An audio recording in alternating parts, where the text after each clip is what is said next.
에스겔서 17장. 에스겔 17장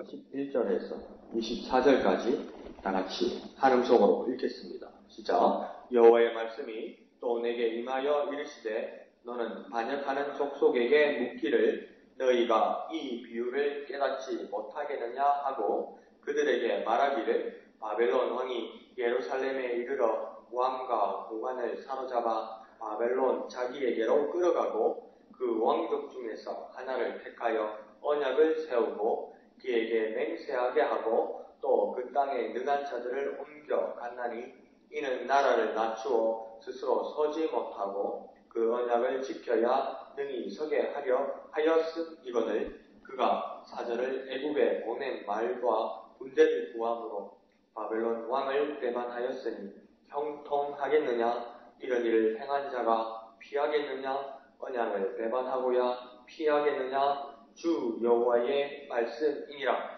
내가 나의 삶을 두고 맹세하노니 바벨론 왕이 그를 왕으로 세웠거늘 그가 맹세를 저어버리고 언약을 배반하였은즉 그 왕이 거주하는 곳 바벨론에서 왕과 함께 있다가 죽을 것이라. 대정이 호손을 쌓고 사다리를 세우고 많은 사람을 멸절하려 할 때에 바로가 그 큰 군대와 많은 무리로도 그 전쟁에 그를 도와주지 못하리라. 그가 이미 손을 내밀어 언약하였거늘 맹세를 업신여고 언약을 배반하고 이 모든 일을 행하였으니 피하지 못하리라. 그러므로 주 여호와의 말씀이니라. 내가 나의 삶을 두고 맹세하노니 그가 내 맹세를 업신여기고 내 언약을 배반하였은즉 내가 그 죄를 그 머리에 돌릴 때 그 위에 내 그물을 치며 내 올무에 걸리게 하고 끌고 바벨론으로 가서 나를 반역한 그 반역을 거기에서 심판할지며 그 모든 군대에서 도망한 자들은 다 칼에 엎드러질 것이요 그 남은 자는 사방으로 흩어지리니 나 여호와가 이것을 말한 줄을 너희가 알리라. 주 여호와께서 이같이 말씀하시되 내가 백향목 꼭대기에서 높은 가지를 꺾어다가 심으리라. 내가 그 높은 세 가지 끝에서 11가지를 꺾고 높고 우뚝 솟은 산에 심되 이스라엘 높은 산에 심으리니 그 가지가 무성하고 열매를 맺어서 아름다운 백향목이 될 것이요 각종 새가 그 아래에 깃들이며 그 가지를 그늘에 살리라.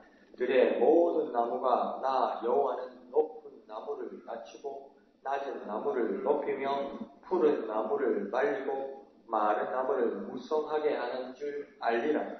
나 여호와는 말하고 이루느니라 하라. 아멘. 오늘 에스겔서의 말씀은 또한 여전히 하나님의 말씀이 임하셔서 에스겔이 그 말씀을 증가하는 가슴입니다. 특별히 어제 본문의 말씀 그 비유에 대해서 이제 하나님을 통하여 에스겔은 그 해석을 듣게 됩니다. 자, 11절에 보면 하나님의 말씀이 내게 임하셔서 이렇게 말합니다. 곧 에스겔에게 하나님의 말씀이 임했다고 지금 11절은 말하고 있습니다. 근데 11절 맨 가운데에 임하는 있는 가운데 말이 있는데 그 말은 뭐냐면 또라고 표현합니다. 그러면서 한 번으로 하나님의 말씀이 임하는 걸로 끝나는 것이 아니라 또 임하셨다 말씀함으로 하나님은 그 예언자에게 말씀을 공급하고 말하게 하시는 일이 반복되어서 임하고 또 새롭게 임하고 또 기억나기도 하시고 하나님의 계획을 그 예언자에게 말씀하고 계시다는 겁니다. 그러니까 하나님의 말씀은 쉼없이 그 하나님의 말씀을 전하는 자에게 주고 계시다는 겁니다. 그러니까 우리가 한번 하나님의 은혜를 받았고 하나님의 주시는 말씀을 받았고 그 과거에만 살 것이 아니라 우리 그리스도인들은 과거에 집착하지 말고 미래의 비전을 가진 하나님의 사역자가 되기 위해서는 쉼없이 또 주시는 하나님의 말씀을 들어야 하고 그 말씀을 사모해야 됩니다. 내가 옛날에 그때 그랬는데 내가 옛날에 그때 그랬는데 그 옛날을 이야기하지만 그 옛날을 말하는 사람은 지금을 살고 앞으로 살아갈 모습 미래잖아요. 그러면 그때 주신 하나님의 말씀에도 감사하고 지금 오늘 내게 또 주시는 말씀을 받아야 되고 들어야 되고 사모하는 게 있어야 되는데 오늘 주시는 말씀에 대해서 관심이 없어요. 내가 옛날에 그렇게 살았고, 내가 옛날에 그렇게 해놨는데 이거 이상 안 하려고 그러는 거예요. 그리고 나는 지금 이 자리에서 미래를 살아야 되는데, 거꾸로 가서 살 수는 없는 거 아니에요. 거꾸로 가요. 그러니까 우리가 요한계시록에서도 뭐라고 합니까? 예수님께서 그 일곱 교회에게 경고하는 말씀 중에 하나가 에베소 교회에게 너희가 첫사랑을 버렸다 이렇게 이야기했잖아요. 그 첫사랑이 옛날에 어떻게 했는데 그게 아닌 것 같아요. 보이죠? 어떻게 그 옛날로 돌아갑니까? 옛날로 돌아가는 게 아니라 그 첫사랑이라는 것은 최선의 것, 최고의 것, 또 미래의 비전을 가지고 가질 수 있는 또 주시는 하나님의 말씀입니다. 그 들을 수 있는 귀와 그 마음과 그 듣는 어떤 영감이 있어야 된다는 거. 자꾸 과거에 매여서 살면 안 되는 것 같아요. 그러니까 여기서도 보니까 말씀이 더 주시는 하나님의 말씀이다 이렇게 합니다. 그러니까 우리가 주기도 주님께서 가르쳐주신 기도를 할 때도 뭐라고 우리에게 일용할 양식을 주십시오 이렇게 기도하잖아요. 그죠? 오늘 먹어야 할 양식에 대해서 우리가 걱정하지 말고 주님께서 공급해 주시는 주님께서 예배해 주시는 양식으로 우리가 먹게 해 주십시오 이렇게 기도하고 있지 않습니까? 그러면 오늘 또 우리가 오늘 살아야 할 말씀에 대해서 우리가 사모하는 게 있어야 된다는 거예요. 밥은 아침, 점심, 저녁 이러고 있는데 내가 1년 전에 밥 먹어서 오늘 안 먹어서 돼요. 이거 없잖아요. 오늘 또 아침, 점심, 저녁 먹어야 되고 내일도 또 새로운 아침, 점심, 저녁을 먹어야 되시 하나님 주신 말씀이 오늘 내게 주신 말씀이 있고 내일 주신 말씀에 대해서 여전히 사모하고 살아가야 뭡니까? 날마다 새롭게 되고 살아있는 말씀이 됩니다. 그런 사모하는 마음들이 저와 여러분에게 있기를 부탁드립니다. 자, 그러면서 12절에 하나님은 어제 우리 들었던 그 비유 있잖아요. 독수리, 백향로, 또 하나의 독수리 이런 것들을 비유하신 것에 대해서 하나님 오늘 에스겔에게 뭐라고 얘기했냐면 이 비유를 깨닫지 못하느냐 그렇게 하나님께서 이렇게 예언자에게 물어본 겁니다. 에스겔에게 물어본 겁니다. 그러면서 어제 말씀이 기억나시는지 모르겠지만 독수리가 큰 독수리가 백향로 가지를 꺾고 포도나무가 되게 하고 그러나 다른 또 독수리가 있어 그 독수리를 향해서 포도나무가 그 영향을 공급받으려다가 그렇게 되지 못하고 죽게 될 것이다 번성하게 될 것이다 이 비유에 대해서 깨닫지 못하느냐 그렇게 이야기합니다. 그러자 거기에 대해서 오늘 본문은 어떻게 되면 하나님께서 직설적으로 12절로부터 직접적으로 하나님께서 이제 풀어주십니다. 이 네 비유는 어떤 뜻이냐면 바벨론 왕 느부갓네살이 예루살렘을 침공하고 정복한 사건을 이야기하는 것이라고 이야기합니다. 그러면서 그때 왕 요야긴 왕과 그 신하와 가족들을 포로로 잡아가는 사건을 이야기하는 것입니다. 그러면서 13절에 또 계속해서 말씀하시기를 그 중에서 그 왕족 중에서 하나를 택하였다는 말씀은 뭐냐면 요야긴 왕의 숙부 요시아의 아들 그 시드기야를 느부갓네살이 유다의 왕으로 대신 세웠다. 그러니까 요야긴 왕을 폐위하고 포로 잡아가고 요야긴 왕의 숙부 시드기야를 왕으로 세운 사건을 이야기한 것이다. 이렇게 이야기하는 겁니다. 그러면서 14절에서 이 나라 곧 유다를 낮추고 스스로 서지 못하게 된다고 이야기합니다. 그러면서 언약 곧 조약 늑약을 지켜야만 복종해야만 불종해야만 능히 서게 하리라 이렇게 하나님께서 이미 말씀하셨다고 합니다. 곧 능히 서게 하신다는 말씀은 어떤 말씀이겠습니까? 망하지는 않게 하겠다. 그러나 그 언약대로 바벨론 언약대로 살게 하겠다. 이 말은 무엇이겠습니까? 쉽게 말해서 식민지국으로 삼아 관리하겠다. 혼자 자립하게 해서는 안 되겠다. 혼자 자립하게 했더니 하나님을 저버리고 지하 가운데 사는 이 백성이 더 큰 강대국으로 말미암아 언약 가운데 조약 가운데 불종하며 살게 해야 되겠다. 그렇게 말씀하시는 것입니다. 그런데 이런 사건에 대해서 어떤 또 사고가 일어나느냐면 15절로부터 그 사고에 대해서 이야기하는 거예요. 그 다음 독수리를 바라던 그 포도나무 있죠? 그 사건을 하나님께서 15절로 지금 풀어주고 계신 것입니다. 곧 그가 이렇게 말씀하시는 것은 유다왕 시드기야가 사절을 곧 비밀 특사를 바벨론의 적인 애굽에게 요청했다고 이야기합니다. 요청한 내용이 말과 군대를 요청했다는 거예요. 그러니까 이게 무슨 말입니까? 시드기야가 식민지로 살고 있는 바벨론 왕 대신에 몰래 비밀 특사를 보내어서 애굽에 가서 말과 군대를 요청했다는 것은 무엇입니까? 바벨론과 싸워서 이기기 위해서 지금 연합하기 위해서 조약을 요청했다는 것입니다. 그러니까 바벨론을 배반하고 애국을 통해서 한번 이겨보려고 시드기야가 계획했다. 그러니까 이거 잘못 어떻게 보면 이거 독립전쟁 같지 않습니까? 그죠? 우리가 식민지로 살고 있으니까, 바벨론의 식민지로 살고 있으니까 바벨론과 싸워 이겨야 되는데 이기는 방법이 우리 혼자로 안 되니까 다른 옆에 나라 애국을 통해서 문조를 통해서 이 바벨론과 싸워 이겨야 되는 독립전쟁 같은데 그런 의미에 대해서 어떤 지지를 받고 강한 민족성을 가지고 있는 거고 나라를 세우려고 하는 어떤 의지를 가지고 있는 건데 하나님은 이에 대해서 15절 하반절에 뭐라고 이야기하냐면 형통하겠느냐 피하겠느냐 이 말은 모르겠으니까 그런 말 있잖아. 니 되겠느냐 이 말은 너 안 된다 그런 말이 있는 거죠. 너 형통하겠느냐 형통 안 된다는 거죠. 피하겠느냐 피할 수 있겠느냐 뭐 피한다 이렇게 말하는 겁니다. 이 말은 어떤 뜻이겠습니까? 첫 번째 이길 수 없는 무모한 전쟁을 지금 시드기야 왕은 선택했다는 겁니다. 이길 수 없는 전쟁을 이길 것처럼 착각하면서 전쟁을 준비했다는 거고 이거요. 왕은 자기가 전쟁을 하면 상당히 멋진 왕으로 되지만요. 전쟁을 수행하는 사람은 왕이 아니잖아요. 군인이잖아요. 그 당시에 군인은 누굽니까? 지금 군인이 아니에요. 대부분 뭡니까? 관리들 대부분 이렇게 군인으로 택합니다. 전쟁에서 지금 전쟁에 지금 졌다는 스코어가 점수가 나오는 게 아니에요. 이건 야구 경기나 축구 경기가 아니에요. 전쟁은요. 전쟁은 뭡니까? 졌다는 가장 강력한 증거가 뭡니까? 백성들이 죽습니다. 그러니까 우리 가족들이 죽고, 우리 이웃들이 죽고, 우리 친구들이 죽고, 우리 부모가 죽고, 우리 자식들이 죽고. 그 왕이 이렇게 무방 결정을 해서는 안 된다는 겁니다. 하나님 그러니까 형통하겠느냐? 피하겠느냐? 그리고 또 하나님께서 판단하시는 두 번째 내용은 뭐냐면 이것은 독립을 위한 순수한 저항이 아니라 시드기야와 개인 권력의 편의와 유익에 집착한 것이라는 말은 정확한 겁니다. 독립을 위한 것이 아니라 자기 시드기야와 자기의 유익을 위해서 자기 명예를 위해서 전쟁을 수행하는 것이다. 이런 전쟁에 대해서 형통하겠느냐? 피하겠느냐? 이기겠느냐? 결코 이길 수 없다고 말씀하는 것입니다. 그러면서 16절에 하나님이 장담하십니다. 뭐라고 장담하시냐면 바벨론 왕이 그의 권력으로 유다 왕 시드기야를 세웠는데 그 맹세와 언약을 버리고 배반한 대가로 그 앞에 여호야긴 왕처럼 바벨론으로 유배당하고 타국에서 죽을 것이다. 전쟁에서 지는 걸로 끝나는 것이 아니라 네가 그 전쟁에 대해서 책임을 지게 될 것이다.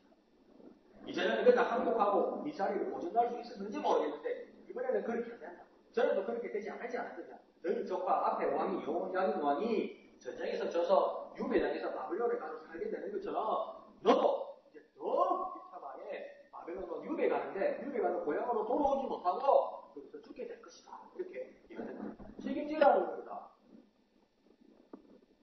옛날처럼 빠져나가지 말라는 겁니다. 억울하게 백성들만 죽고 그런 일이 이제는 없을 거라는 겁니다.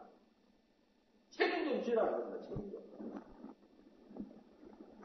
그런데 자 이렇게 여기서 이 16절까지 말씀을 보면 이 중심 단어 키워드를 한번 찾아봅시다. 여기서 중심 단어가 하나님 가시는 마음은 뭘까? 하나님께서 시드기야를 보는 마음이 뭘까?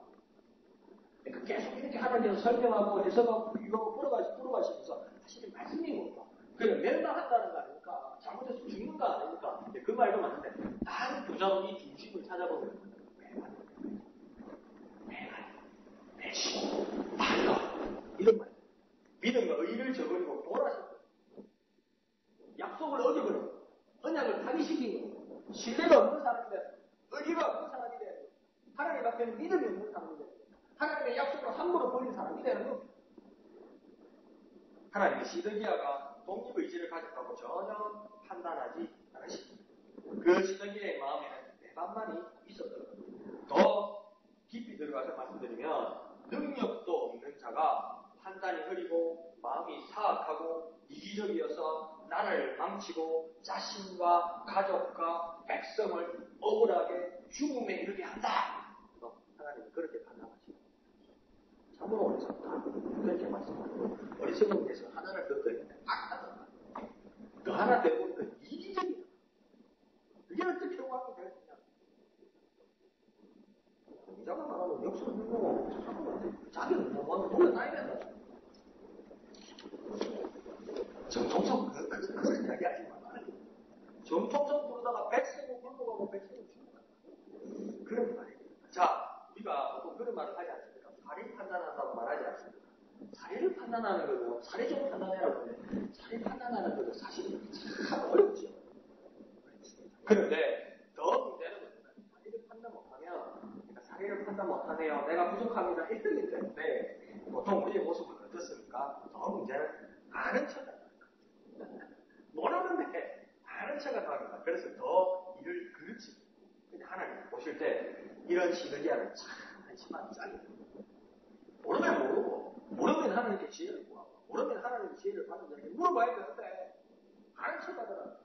아는 척에서 일을 그르치더라. 지혜가 엉켜 있는데 그래 이리 풀면 되는데 된다 이러면 되지. 이질만큼 받아주고 엉켜 있는 시련을 쭉 땡겨가지고 풀지도 못하는 말이에요. 모른다 해가지고 도움을 부어요. 그러니까 참 한심하더라는 겁니다. 자, 우리의 삶에서 현상과 사례를 판단할 수 있는 능력을 담아 하나님께 기도하는 게 우리가 내 앞길 모르고 내 갈 길 모르잖아요. 그런데 내가 해봐서 안다고 말하는 거지. 어떤 사람이 어렵다고 말할 때 나 이거 해봐서 안는데 그걸 이제 몇십 년 살면 뭘 그렇게 다 해봤겠습니까? 어떻게 다 해봅니까? 대한민국 국민만 해도 6천만 명인데요. 6천만 명의 인생을 어떻게 합니까? 사람 삶을 어떻게 합니까? 그런데 애로사항을 말하면 다 어떻게 다 합니까 사람이? 그럼 어떻게 그렇게 막 무책임하게 말합니까? 하나님께 도움을 구해야 돼요. 지혜의 그릇이 하나님께 도움을 구해야 돼요. 자, 그 어리석은 판단이 17절은 배반자 유다를 정발하러 온 바벨론과 싸우게 됩니다. 이제 바벨론 입장에서는 이거 느낌이 좋았다. 지금 유다 시드기하고 이걸 좀 가만히 보니까 딴 나라 애국하고 이 협약을 맺어가지고 전쟁을 하려고 말합니다. 아마 그랬으니까 그 나라 바벨론이 이제 유다를 정벌하러 내려오는 거예요. 그러니까 막 큰일 났다 아닙니까 유다 입장에서. 그러면 조약을 맺은 애국이 도와줘야 되잖아요. 애국이 도와주고 나옵니다. 그러니까 아무나 믿으면 안 됩니다, 여러분. 어떻게 아무나 믿습니까? 내가 볼 때 이 사람은 괜찮습니다. 얼굴을 보면 봅시다. 얼굴을 보면 이 사람이 착하게 나쁜지 압니까? 근데 왜 안 나오는 겁니까? 이 말을 들어보니까 진짜 어떻게 합니까? 옆에 이거 천연명도도 모릅니다. 사람 말 들어보고. 근데 우리가 어떻게 합니까? 믿다가 요새 이렇게 되는 거예요. 18절에 그 언약과 맹세를 법칙적이고 배반한 대가로 받는 이 정벌을 피할 수가 없다고 하나님께서 말씀하십니다. 왜 이 정벌을 피할 수 없느냐? 언약과 맹세를 업신여기고 배반한 대가라. 그렇게 말씀합니다. 자, 우리가 세상을 살면서 사회와 사람과 친구와 가족과의 약속을 심히 간과하고 무시하고 자기 이익을 위해서 돌아서는 자는 그 당연한 도움을 받는 것이 원칙이고 법칙이라고 하나님입니다. 하나님과의 관계뿐만 아니라 사회를 살고 세상을 살고 이웃과의 관계를 맺어가면서 약속을 함부로 여기고 어기는 것에 대해서는 그 대가로 그 도움을 받는 거예요. 내가 준 만큼 받는 것처럼 내가 안 준 만큼 받는 거예요. 그러면 내가요 또 반대로 내가 악을 주면 그만큼 악을 받는 거고요. 내가 그 어긴 것을 주면 어긴 것도 주는 거예요. 어긴 것을 주면 어긴 만큼 그 대가를 받는 거예요. 그것을 지금 말합니다. 자, 그런데 19장은 이제 다른 정황이 이제 전개되기 시작합니다. 바벨론과 유다 사이에 맺은 언약과 인간관계나 국가관계로 이루어진 걸로만 알았는데 하나님께서는 바벨론과 유다의 언약의 관계에 대해서 하나님이 뭐라고 말하냐면 그가 곧 시드기야 왕이 바벨론 왕과의 언약을 어긴 것뿐만 아니라 내 맹세 곧 하나님과 맺은 맹세를 업신여기고 내 언약 곧 하나님의 언약을 배반한다라고 말하는 거예요. 이거 좀 당황스럽죠. 이거 잘못 들으면 당했습니까? 내가 유다왕이고 내가 유다민족이고 시드기야 내가 하나님의 백성이고 나는 하나님과 관계를 맺은 유일한 나라와 유일한 사람이라고 생각했는데 하나님께서 나 지금 유다와 시드기야가 배반을 한 것은 누구를 배반한 거라고 이야기하냐면 바벨론을 배반한 것이 아니라 지금 나 하나님을 배반한다고 이야기하면 하나님은 도대체 유다 편입니까? 하나님은 도대체 바벨론 편입니까? 이게 헷갈리기 시작하는 좀 당황스러웠을 것입니다. 그런데요, 이스라엘의 전체 상황을 좀 거슬러 올라가서 한번 생각해 보시죠. 유다가 왜 이렇게 비참하게 된 겁니까? 첫 번째, 이스라엘 유다 백성은 하나님의 법, 규례를 어기고 타락한 겁니다. 타락의 이유는 하나님의 법을 어겼기 때문입니다. 그래서 두 번째 하나님이 족주하신 것은 하나님께서 이들을 징벌하시기를 원했던 겁니다. 이들을 징계하시기를 원했던 겁니다. 이들을 징계하시는 방법이 애굽, 아시리아, 바벨론, 페르시아라는 이 강대국을 통해서 하나님께서 메마른 유대아를 정벌하고 징계하시기를 원했다는 겁니다. 그래서 이번에는 바벨론 왕 느부갓네살을 통해서 그 일을 하기 원하셨다는 겁니다. 바벨론을 통해서 유다를 정벌하기를 하나님께서 원하셨기 때문에 지금 유다 민족이 당하는 시드기야가 당하는 이 징계와 어려움은 바벨론이 그 일을 수행하지만 누구의 일입니까? 하나님의 일입니다. 하나님의 조약이고 하나님의 은혜이기 때문입니다. 쌓이는 바벨론 왕과 유다 왕 사이에 일어나지만 그 쌓임을 하게 만든 그 장본인은 누구입니까? 하나님입니다. 그러면 바벨론 왕을 지금 배반하는 누구를 배반하는 겁니까? 그 일을 만드신, 그 일을 계획하신, 그 일을 이루신 하나님을 배반하는 거라고 지금 하나님은 말씀하는 겁니다. 그러니 애국을 통해 꿈꾸는 것은, 독립을 꿈꾸는 것은 하나님의 언약을 또다시 무시하는 상황이 또다시 일어납니다. 우리의 삶의 정황을 한번 이해해 보시죠. 자, 우리가 당하는 이 모든 일이 우리 자신이 그 원인이 될 수 있습니다. 우리는 하늘을 쳐다보고 또 우리 마음속에서 기도하면서 하나님을 원망할 마음도 생기지만 우리에게 일어나는 이 모든 일들이 우리 자신의 원인이 될 수 있습니다. 그러니까 내가 죄를 지었다고요? 죄가 될 수 있는데 죄로만 생각하는 거죠. 우리가 살아온 인생이 있고 연식이 있고 우리가 살아가는 생활의 습관이 있고 우리가 가진 유전자가 있고 그것 때문에 일어나는 어떤 어려움도 있는 겁니다. 아니 환경이 있고 그것 때문에 어려움이 있을 수도 있는 겁니다. 그걸 꼭 죄로만 규정하지 맙시다. 죄 때문에 그럴 수도 있고요. 죄 때문에 우리가 받는 징벌도 있지만은 우리가 살아온 인생들 때문에 우리가 살아온 삶의 방식 때문에 겪는 어려움도 있는 겁니다. 쉽게 말해서 건강하게 말해서 내가 죄를 지어서 내가 병이 나는 건 아니에요. 그렇게 생각하시면 안 돼요. 농구 선수들 있잖아요. 그리고 춤추는 댄서들 있잖아요. 그 사람들도 40대 돼서 벌써 생성 관절염이 돼서 관절에요. 그 무릎뼈가 하나도 그럼 진짜 이거 얼마나 아프겠어요? 난 40 정도밖에 안 되더라고요. 왜 그렇습니까? 계속 점프하는 운동만 하니까 도대체. 그러니까 나중에는 은퇴하고 나면 그 관절염, 그 병이 걸리는 거예요. 그러면 농구가 죄입니까? 춤이 죄입니까? 죄가 아니잖아요. 그러니까 삶의 방식이에요. 살아왔던 그 역사들 때문에 일어나는 그냥 아픔이에요. 그걸 죄로만 규정할 수 없는 거예요. 그러니까 우리에게 일어나는 이 모든 일들이 우리 자신의 원인이 될 수도 있습니다. 그게 죄가 아니라 삶의 방식이 될 수도 있습니다. 그런데 하나님은 거기에 개입하시고 어떤 도구를 사용해서도 깨닫기를 원하는 원한을 하나님께서 주실 수도 있는 겁니다. 그러면 이것을 세상적인 꼼수로 이 난국을 벗어나려는 것은 하나님입니다. 이 상황을 잘못 이해하고 자기 방식으로 자꾸 끌어나가려 하고 결국은 하나님 앞에 날 매달려서 안 될 것 같으니까 세상적인 방식으로 매달려 살아가는 이 방식을 다 보니까 꼼수로 하나님의 법칙을 배반하는 거예요. 그런 부분에 대해서 우리의 삶을 돌아보는 것이 좋을 것 같습니다. 자, 22절은 하나님이 이 시드기야와 유다를 징벌하는 것으로 끝나지 않고 백향목 가지를 꺾어서 높고 뚝뚝 산에 심는다고 이야기하십니다. 그러면서 하반절에는 또 무엇을 말씀하시냐면 여기서 세 가지의 연한 가지를 꺾어서 심는다고 하나님은 말씀하십니다. 시드기야 왕이 이제 죽게 되니까 끝날 것만 같은데 하나님은 새로운 가지, 연한 가지를 꺾어서 심어서 또다시 자라게 하심으로써 소망을 잃은 백성에게 새 지도자를 세울 것이다 이렇게 말합니다. 그러면 이렇게 세워진 왕은 이제 강한 원력 의지를 가진 군왕이 아니라 어떤 왕이 되겠습니까? 아주 겸손하고 때로는 천한 자에 가깝기도 하고 그런 자가 왕으로 일어날 거라는 겁니다. 아주 초라한 모습의 사람이 일어날 거라는 겁니다. 그런데 왜 그러한 자를 하나님께서 세우려고 하시고 왜 그러한 자가 하나님께서 세운 왕으로 자격이 있겠습니까?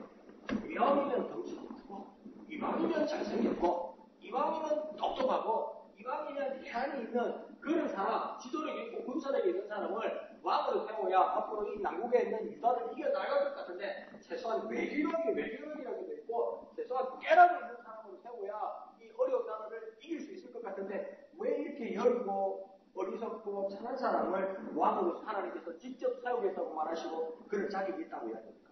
내가 하나님을 심적으로 한번 생각해보면 내가 하나님 마음을 모르지만 질려버렸어요. 이때까지 왕을 세웠어요. 질려버렸어요. 잘생기고 똑똑하고 관장하고 감심이 있는 사람들 세워놨더니 지가 알아서 다 하려고 지가 다 망쳐버렸다는 거예요. 하나님 이제는 마음이 없더라. 이래서는 안 되겠더라고요. 오히려 연약하고 부족한 사람을 세워두어야 되겠다. 그리고 하나님께서 어떤 효과를 기대하시기 때문에 그런 것입니까? 24절에 하나님 이렇게 말씀하십니다. 높은 나무는 낮추고 낮은 나무는 높이고 푸른 나무는 말리고 마른 나무를 무성하게 하는 하나님을 전적으로 의지할 수밖에 없는 자를 왕으로 세우겠다. 하나님께서 이제 의지를 가진 자를 세우는 것이 아니라 전적으로 능력을 가진 대신 하나님을 의지하는 자, 자기 의를 믿는 자가 아니라 자기 힘을 믿는 자가 아니라 자기가 알아서 하는 자가 아니라 도무지 내가 가진 미천이 없어서 내가 가진 건강이 없어서 내가 가진 재력이 없어서 내가 가진 지혜가 없어서 내가 가진 열매가 없어서 내가 가진 능력이 없어서 나로서는 도무지 할 수 없어서 나를 세우신 하나님을 바라보고 의지할 수밖에 없는 자, 그 자를 왕으로 세웁니다. 이것이 최고의 대안이라고 하는 게 말하는 거예요. 그러면 그렇게 가장 모델이 되는 히브리서는 그렇게 말합니다. 예수 그라고 이야기합니다. 그래서 히브리서는 예수 그를 깊이 생각하라고 이야기합니다. 그리고 또 다시 말합니다. 예수 그를 깊이 사랑하라고 말씀하십니다. 정말 연한 가지 수완장 같은 그가 하나님을 전적으로 의지하고 인류를 구하는 그 대어린 분이십니다. 우리도 그런 예수를 본받아야만 할 것입니다. 예수 그를 진심으로 따르는 저와 여러분이 하나님의 뜻을 따르고 하나님 앞에 영광 돌리고 하나님 뜻대로 살아가서 겸손하게 의지하는 저와 여러분 되시기를 거룩하신 예수님의 이름으로 축원드립니다. 기도하겠습니다. 거룩하신 아버지 하나님 은혜를 감사드립니다. 하나님 우리의 의지로 하나님의 언약을 배반하지 않고 오히려 우리가 더욱 겸손하여서 주님만을 의지하는 우리가 되게 하여 주옵소서.